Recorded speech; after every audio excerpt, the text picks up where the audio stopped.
Right, let's do this one more time. I'm sure that Plants vs Zombies is a game that needs no introduction, as the title tells you everything you need to know. I mean, there are plants, and there are zombies. And if you've seen the title of this video, you know that there are also minigames. Some of these minigames are based off of later levels of the main story, so if you don't want spoilers, I'd leave while you still can.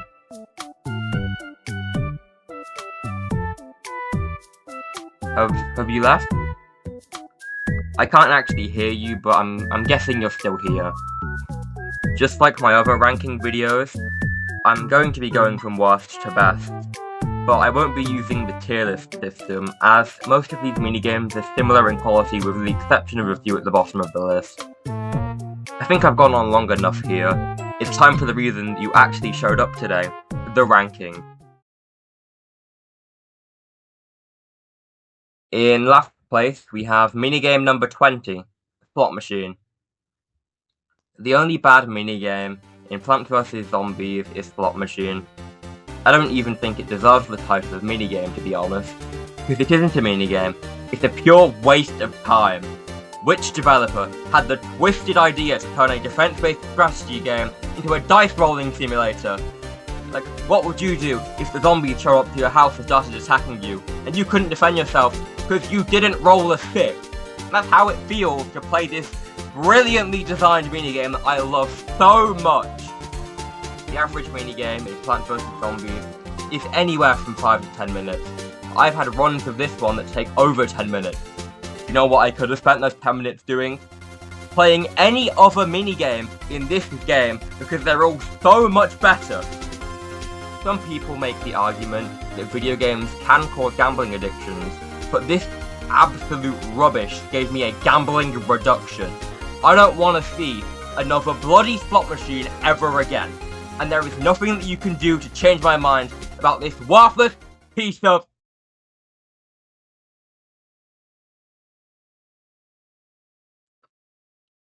I think I might have overreacted a bit there. The slot machine is still terrible and I hate it and I wish it wasn't in the game, but I don't think it's worth shouting over. I'm going to move on now before I go on another rant about this minigame. I'd rather not talk about it for any longer than I have to.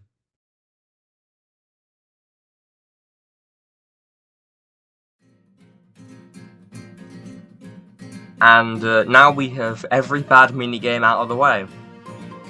In 19th place, it's time for Pogo Party.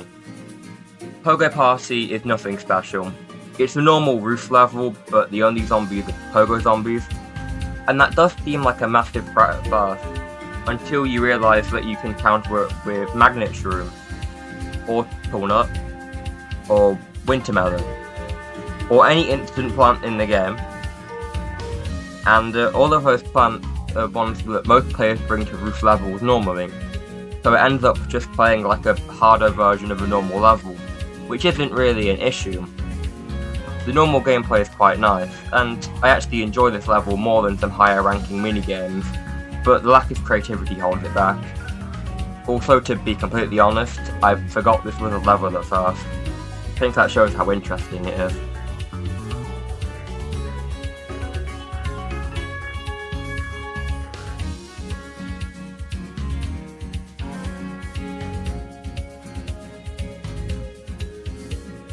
In 18th place, we have Bobsled Bonanza.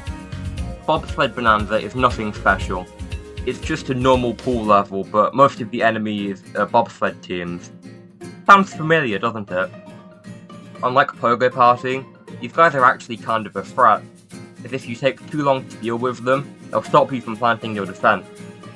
This can also be countered by most instant plants, but the issue is due to how common they are, you'll most likely end up wasting a lot of seed slots on this level, which leads to the actual defense being quite basic. It plays quite similarly to a normal level, but it's different enough to the point where it isn't overly forgettable. I only really put this one above Pogo Party because it's slightly harder, and I actually quite like the difficulty.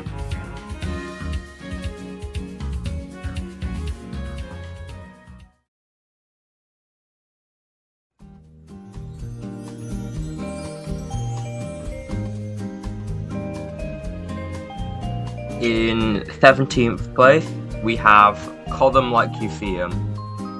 I really like it when my defences in this game are symmetrical, but it doesn't feel the same when it's done forming. There's no satisfying feeling that my hard work paid off, as it all disappears in the click of a button. And that's the entire gimmick of this level. Seed packets give you an entire row of plants. The zombies that appear in this level are harder because of that, but it's not a great level really.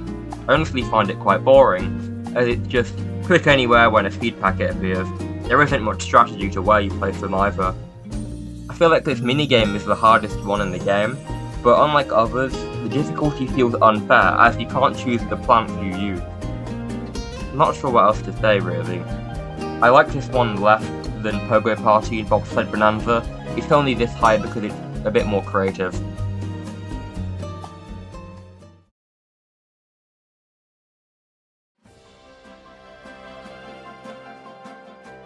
And now we're on to the minigames I actually quite enjoy. In 16th place we have Bejeweled Twist. This is the first game on the ranking that's inspired by another PopCap game, being Bejeweled Twist. I don't really understand the mechanics behind this one, and you can probably tell that based on my gameplay. I know that you have to match the plants by twisting them, but I can never really figure out which directions I need to twist them and which plants I need to move. It's all a bit complicated really. I feel like I should understand this one. I'd probably enjoy this more if I actually knew what I was doing, as I am actually quite a big fan of puzzle games. Despite the fact that I barely get it, I still enjoy this one, as when you play it successfully, it really makes you feel like you know what you're doing. It also doesn't overstay its welcome, which is quite nice, as a lot of minigames can go on for far too long.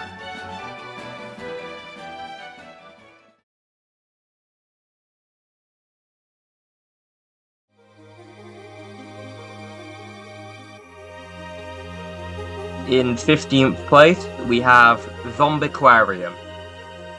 This minigame is inspired by the PopCap game Insane Aquarium. I'm pretty sure that this is the only minigame where you don't use plants, which makes it quite memorable. I also really like the concept. It's very weird, but in a good way. This is the easiest minigame in my opinion, as the gameplay is basically just click on the zombie when it goes green to feed it, and then it gives you sun, which you can use to buy more zombies, which you then feed to get more sun. It can get a little bit boring, but if you can keep up with feeding a lot of zombies at once, you can finish it very quickly, which I really like.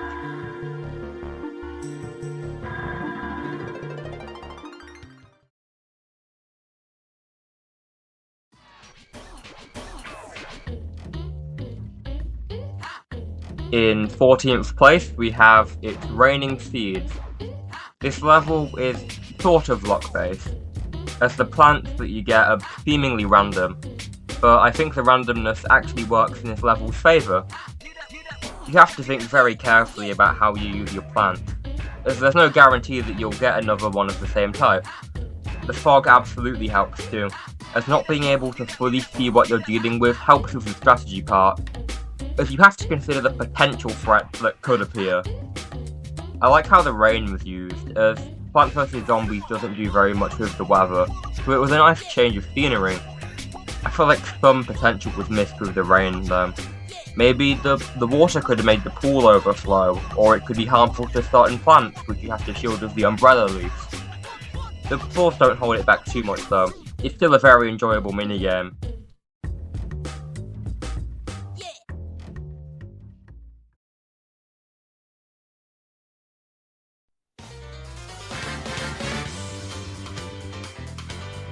In 13th place is Big Trouble Little Zombie.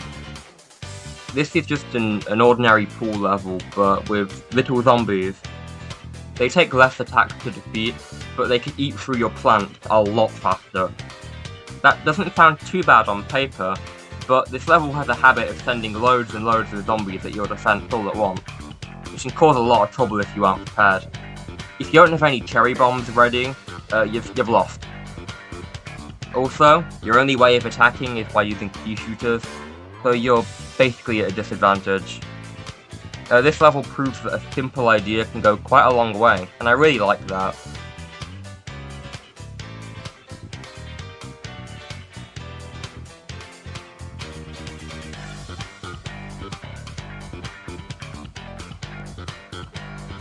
In 12th place, we have Portal Combat. I used to play the Xbox 360 version of Plants vs Zombies a lot when I was younger, and this was my favourite minigame. I have no idea why that was. Maybe my younger self just liked how cool the portals look. I still like this minigame today, but it just feels like there was so much missed potential. Maybe there could have been different types of portals that had different effects, like one that reflects your attack, for example. Sometimes the portals can move, but it isn't common enough to have a major effect. It's still enjoyable though, and on the rare occasion where the portals are in tricky spots, the strategies that are needed can be really fun to think of. Also, I might have a bit of a bias because I just love the concept of portals. Teleporting stuff is quite cool.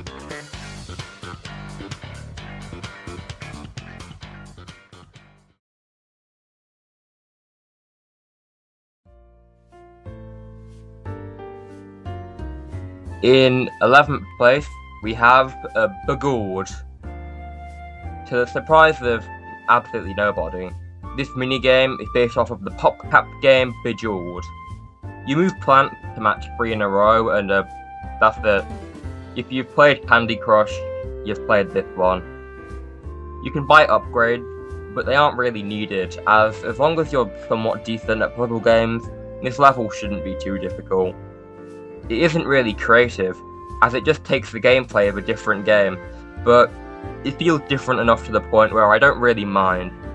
I always have a lot of fun playing this minigame, and it's one that I revisit often.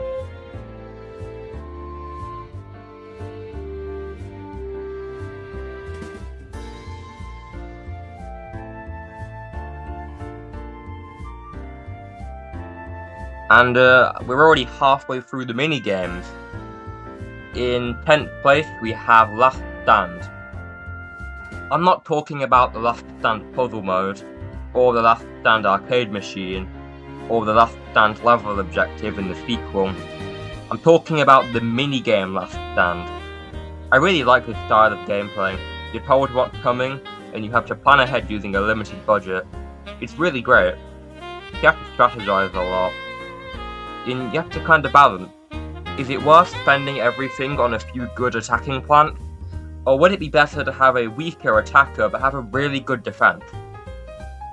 It's no surprise that this minigame became an entire level type in the sequel, as it works incredibly well with the Plants vs Zombies gameplay.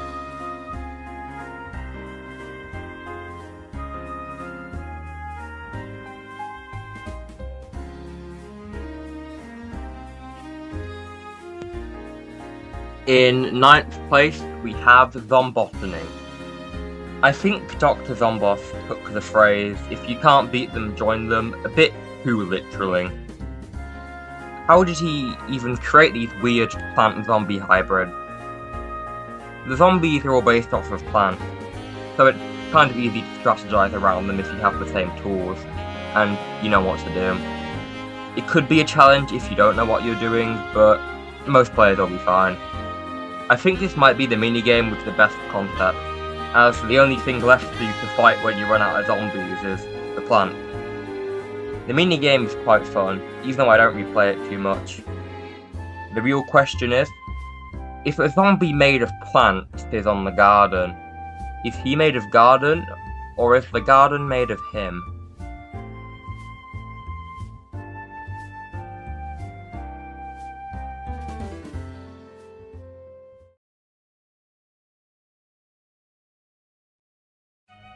In 8th place is Invisible.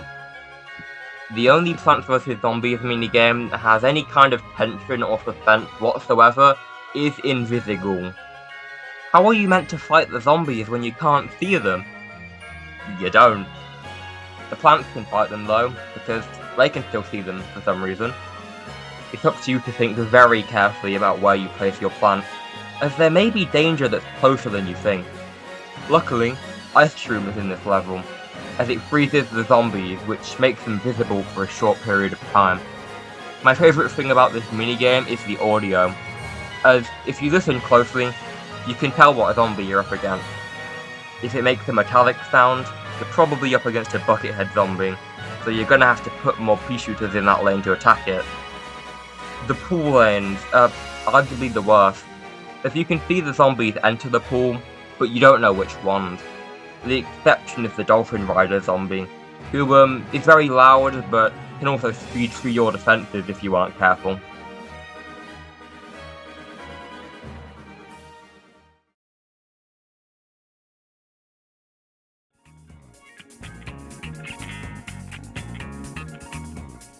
In 7th place is Seeing Stars.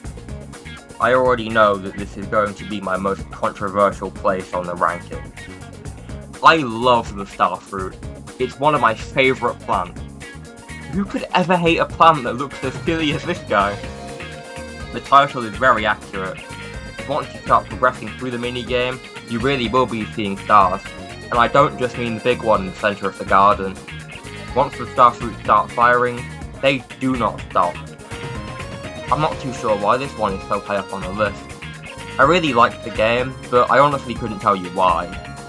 I love the concept of using plants to create a picture though. I wish that was used more, as it feels like a wasted concept.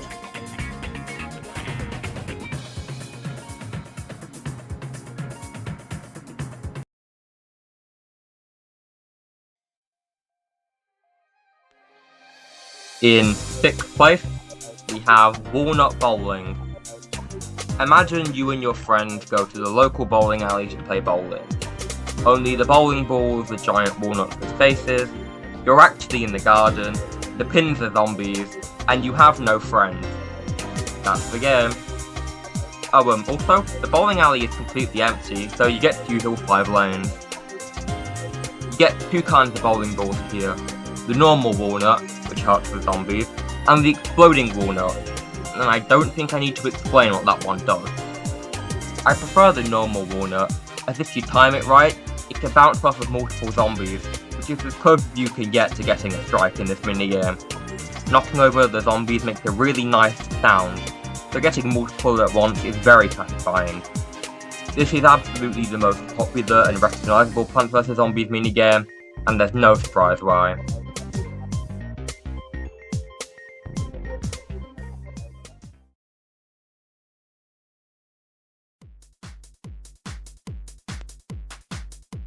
And now it's time for the top 5, the best minigames in Plants vs Zombies. In 5th place, we have Zombie Nimble Zombie Quick. This is it's a normal level, but everything is so much faster. That's it. That's the level. Were you expecting something more interesting? I really like how fast it is though. The increased speed makes it feel like an entirely different game, and I actually really like high-speed games, so it makes it so much more enjoyable for me. That's probably why it's so high.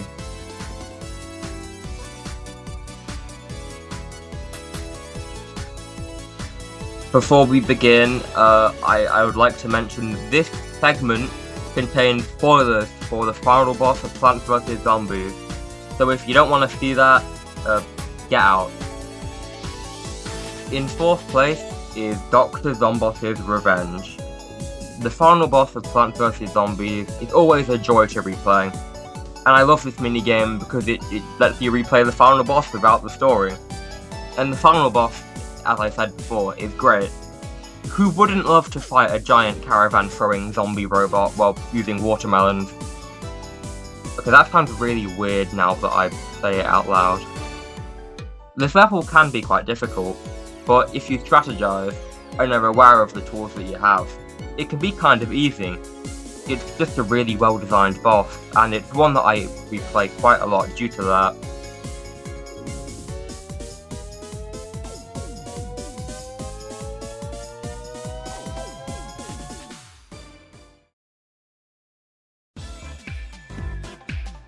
And in 3rd place is Whack-A-Zombie. Whack-a-Zombie is fun for the same reasons as a lot of Plants vs Zombies minigames, where it takes the Plants vs Zombies formula and just does something completely different. I was very surprised by this level when I first played it, but it left a very good first impression. The gameplay is exactly what you'd expect. Click on the zombie to hit it, and keep doing that till the level ends. The later waves of zombies can get quite fast, and it makes the minigame quite frantic, which I really like, because I enjoy it when Plants vs Zombies is difficult. Just like the man who introduces it to us, this minigame is crazy, in a good way of course, and I always have a great time replaying it.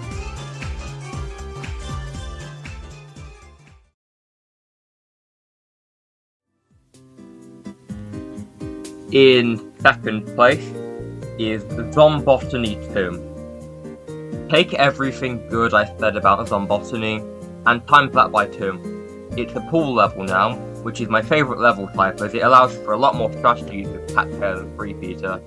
The zombies are a bit more challenging now, and they use different plants, so you really need to change up your strategy, and I love it when the game makes you do that. It's also more enjoyable because you have to experiment with things you wouldn't normally use. Similar to the first Zombotany, there isn't very much to say, as the gameplay tells you everything you need to know, and that simplicity helps the minigame too. Even if you hadn't played the first version of it, you could probably still understand how it works. You might have a bit of difficulty playing it, but you'd understand it. One question I've had for a while is how did the zombies get the Gatling Pea upgrade? Crazy Dave, who is the enemy of the zombies, is the only person who sells it, and I doubt that they stole it from one of the Zen Gardens, as you can't actually grow the Gatling Pea in the Zen Garden.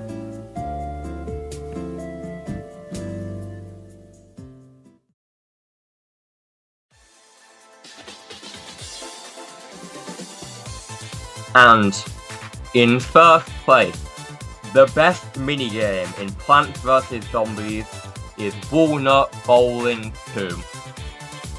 I love nuts, especially the walnut. Walnut is easily one of my favourite plants. The fact that he got 2 minigames is great, and Walnut Bowling 2 is just a harder version of the first bowling minigame. There are more zombies here, which means there are more opportunities to get a satisfying strike by hitting them back to back. There are also more explosives, so you can really go nuts. With the new giant walnut, you can roll over a lane of zombies in no time, which isn't as cool as blowing them up, but it's still fun. As I said earlier, this minigame can be quite tricky, so you need to know how to handle the nuts, as using them when they aren't needed can leave you vulnerable later on, as they won't be there when they could save you. Considering that it's a better and harder version of an already great minigame, there's no surprise that Walnut Bowling 2 took the top spot.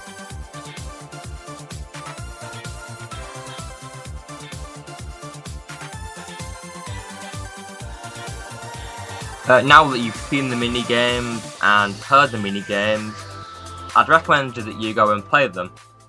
I'm pretty sure Plants vs Zombies is only about £5 on Steam. I'm not sponsored, by the way, I just like the game. If you have played these minigames, let me know what you think.